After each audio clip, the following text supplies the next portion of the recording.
And welcome to the Metal Mixtape here on KSKQ 89.5 FM Ashland, Oregon, 94.1 FM Medford. We're streaming online on kskq.org. It's the boy, it's the Don, DJ Ramo. I am honored and privileged to talk to a rock legend on the line. We have Carl from the Rods. What is up, Carl?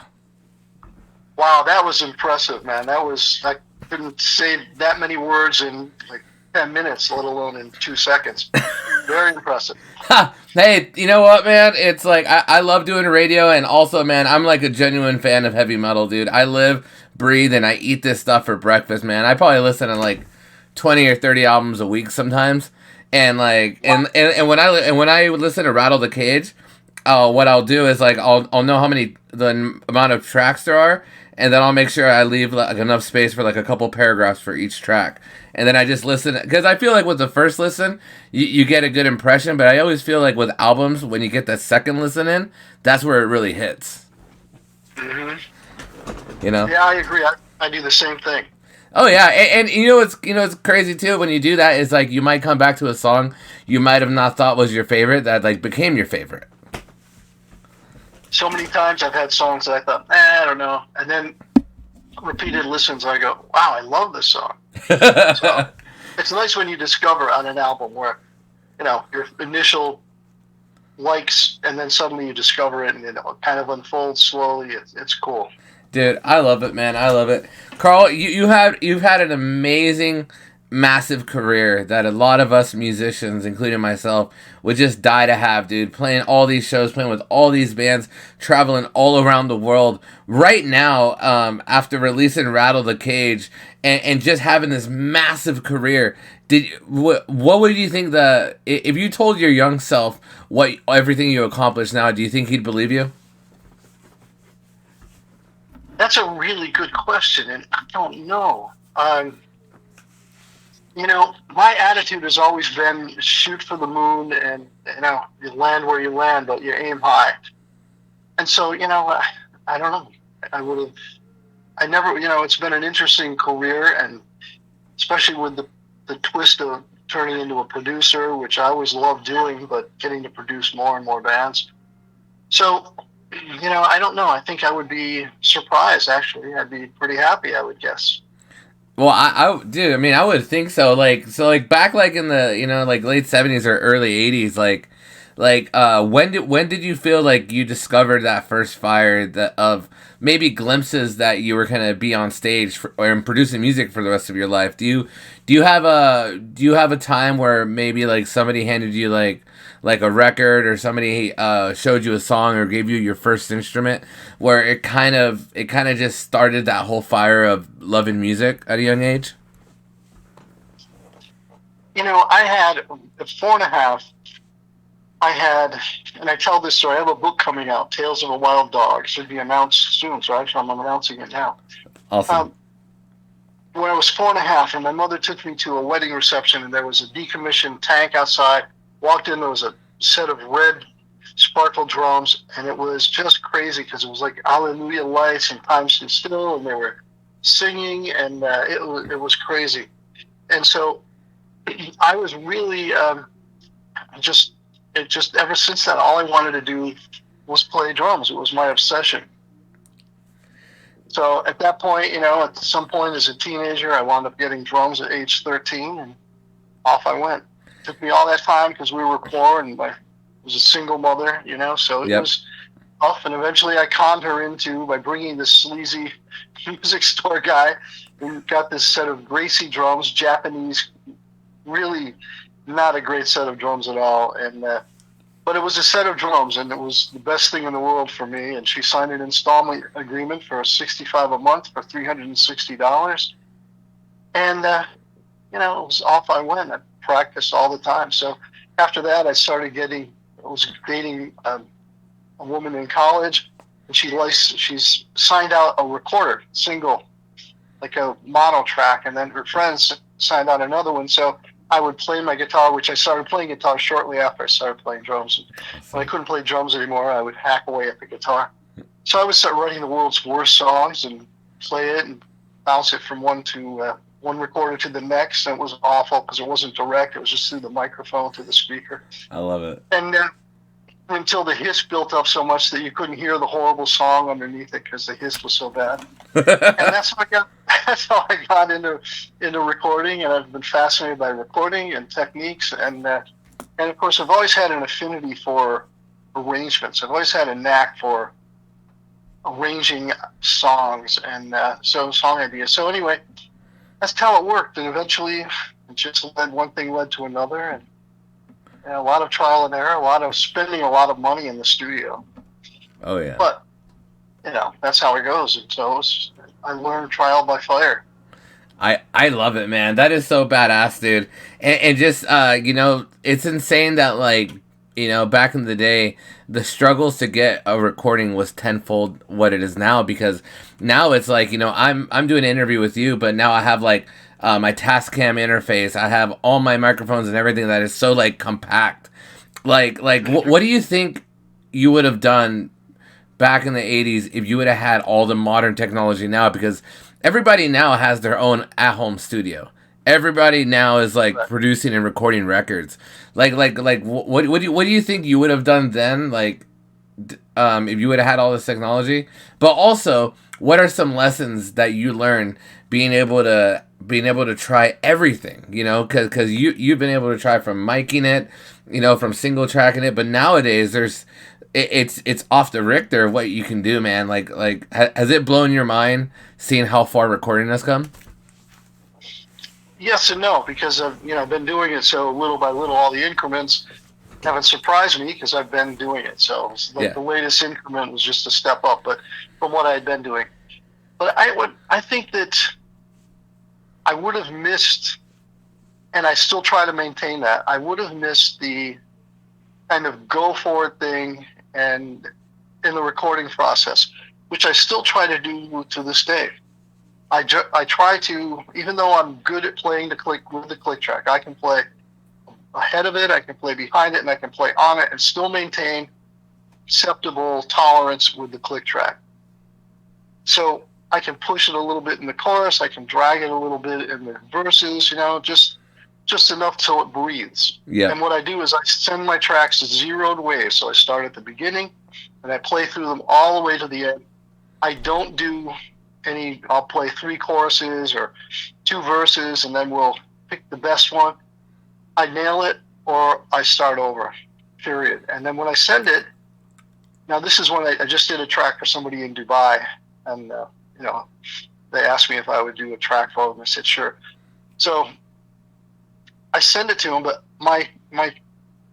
the caveat to it is don't touch my drums. I don't want them on the grid. I don't want them like everybody has to play to that.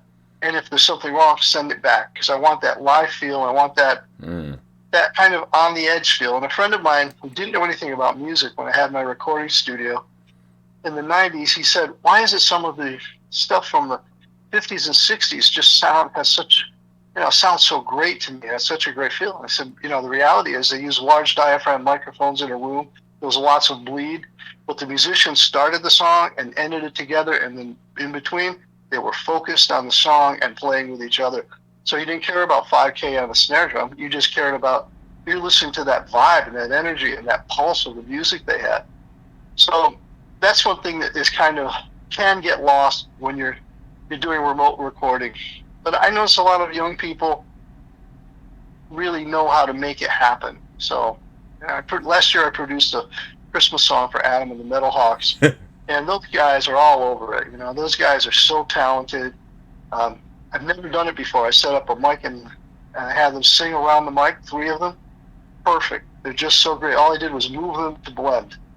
And fantastic, these guys. But they're, so they're young people, young players who are able to do all of that, bring that music to life while using a click track, and using modern technology.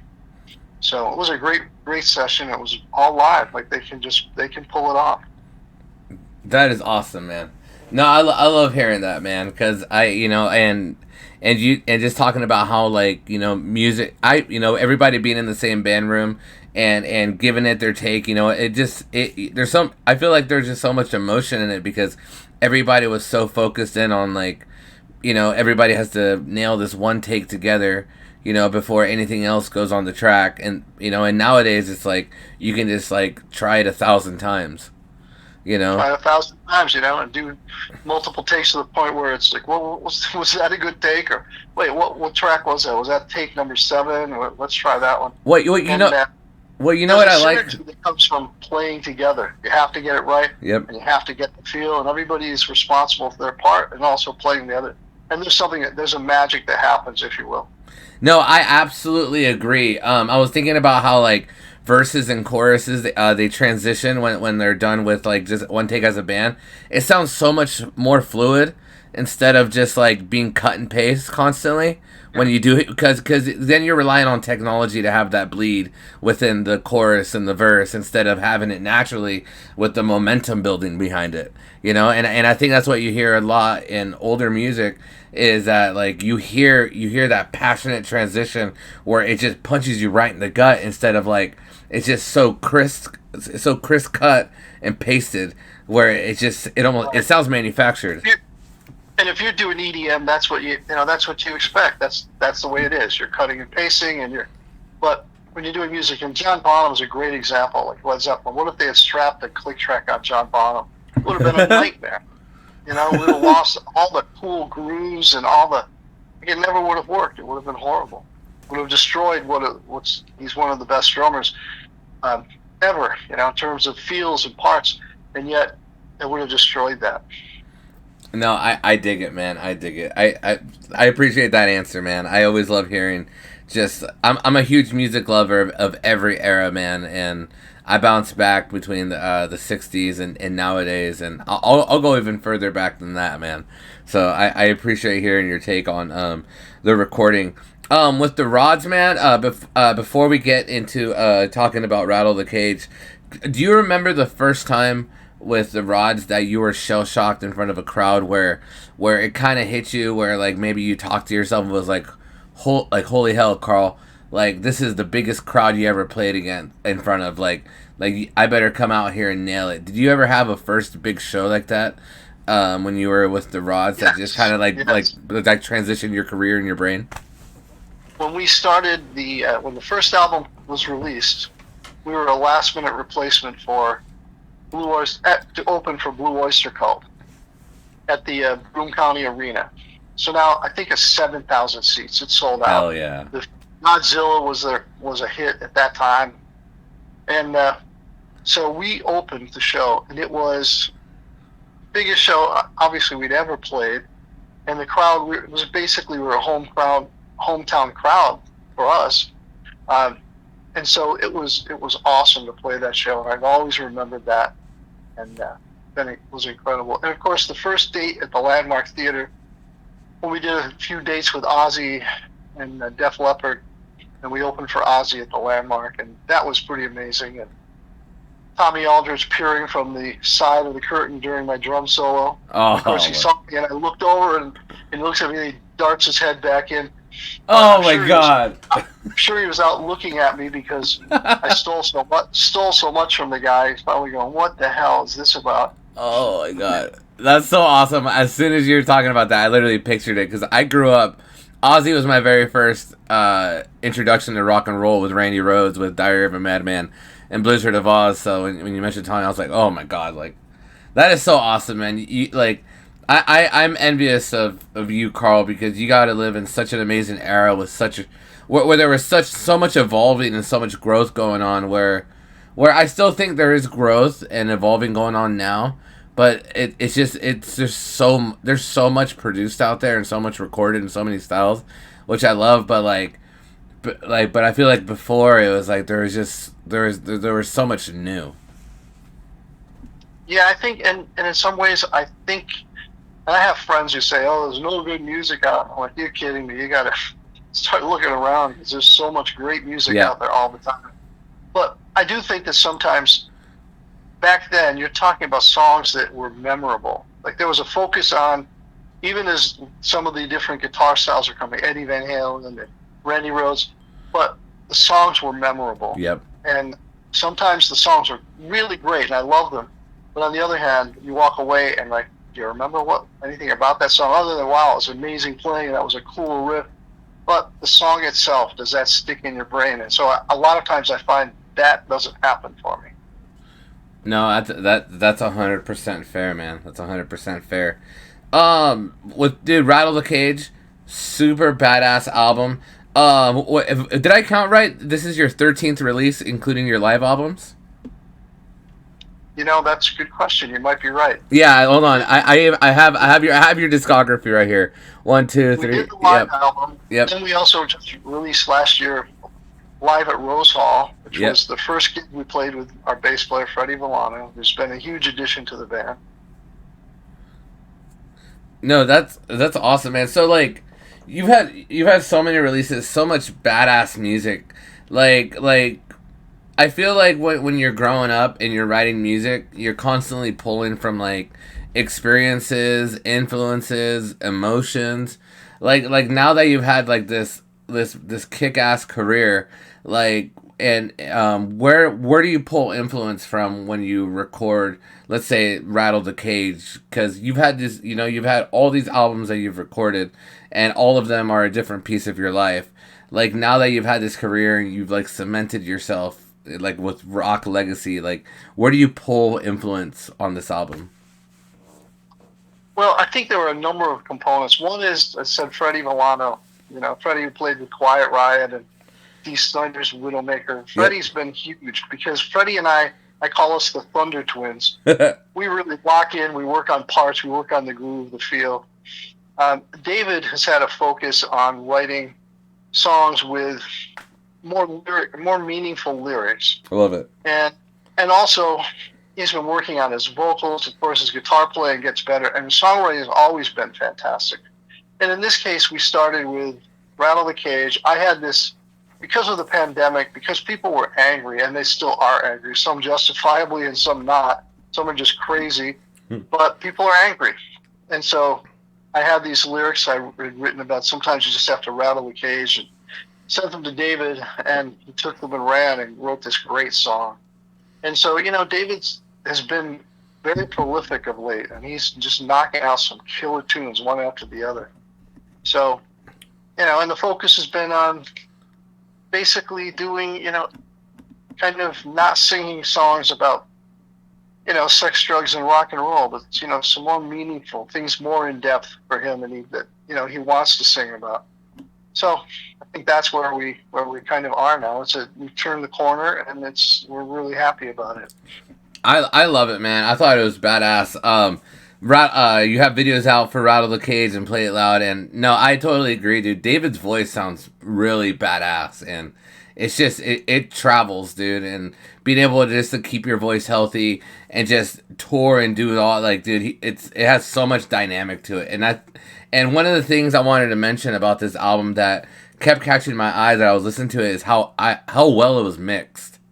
Because I knew I was interviewing you, Carl, so I was kind of listening to the drums a little extra, and I was like, man, like this is really well mixed. Like it's punching where it needs to punch with the vocals. The guitars are punching where they need to punch, and and also the tone. Like for the song "Cry Out Loud."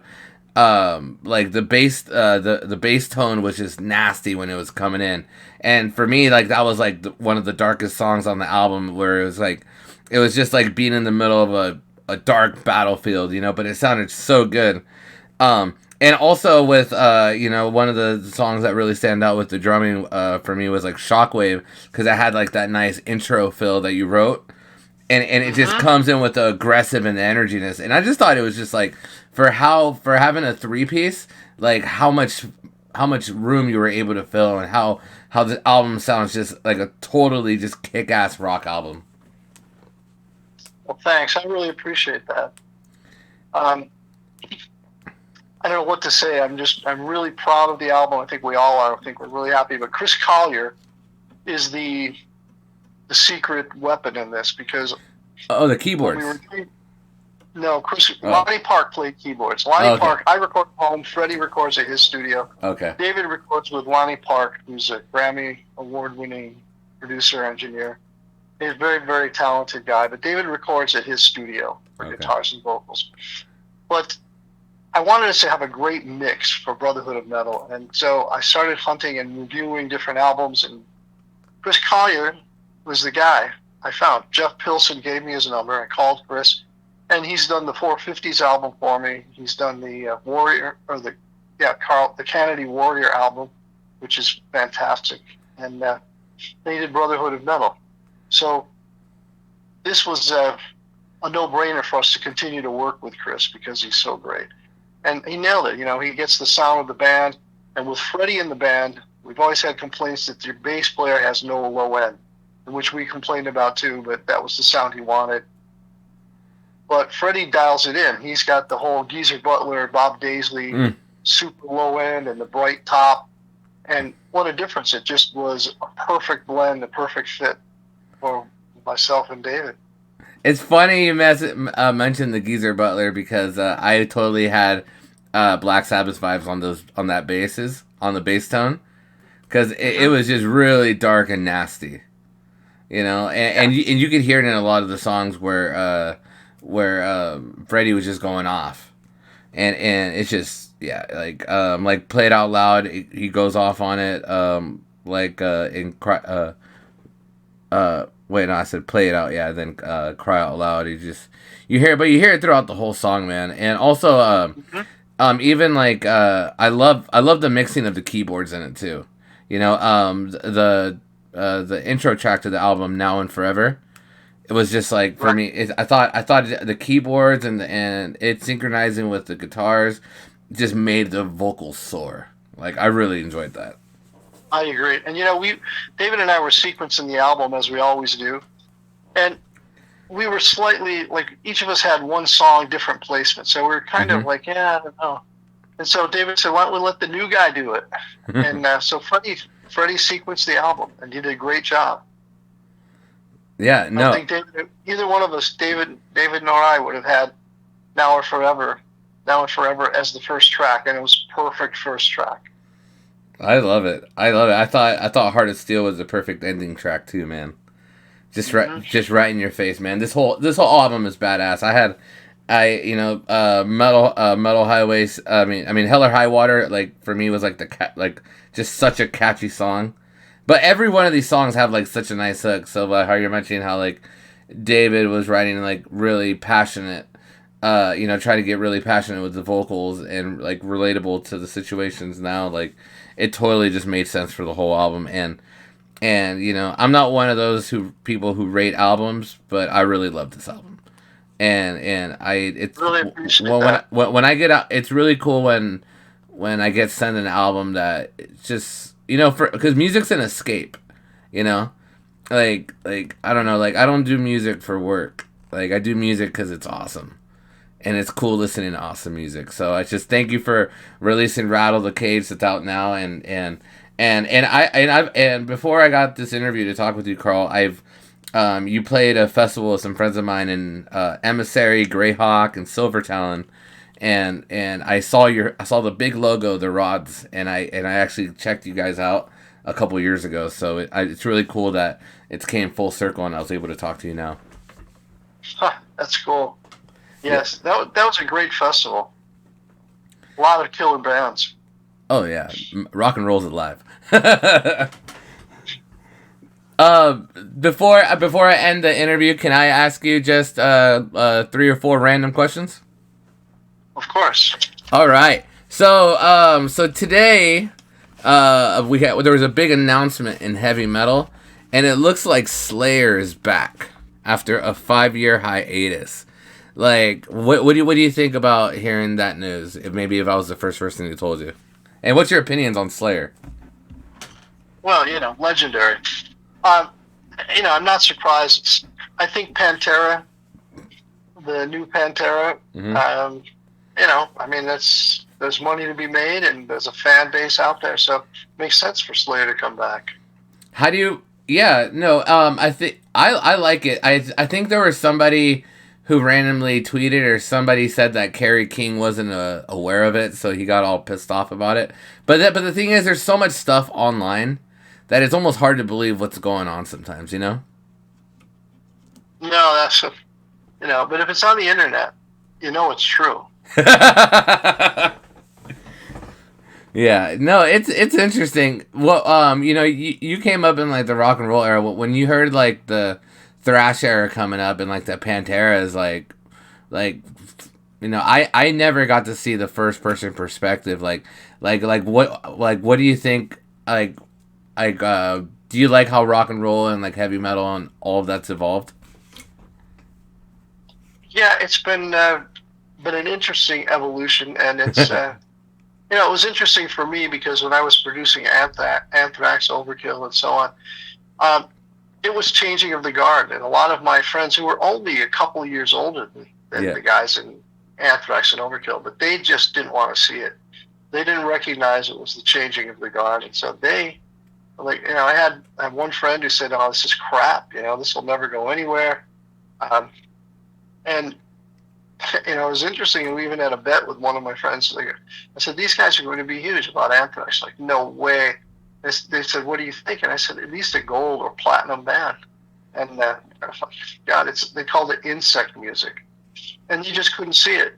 You just couldn't see it.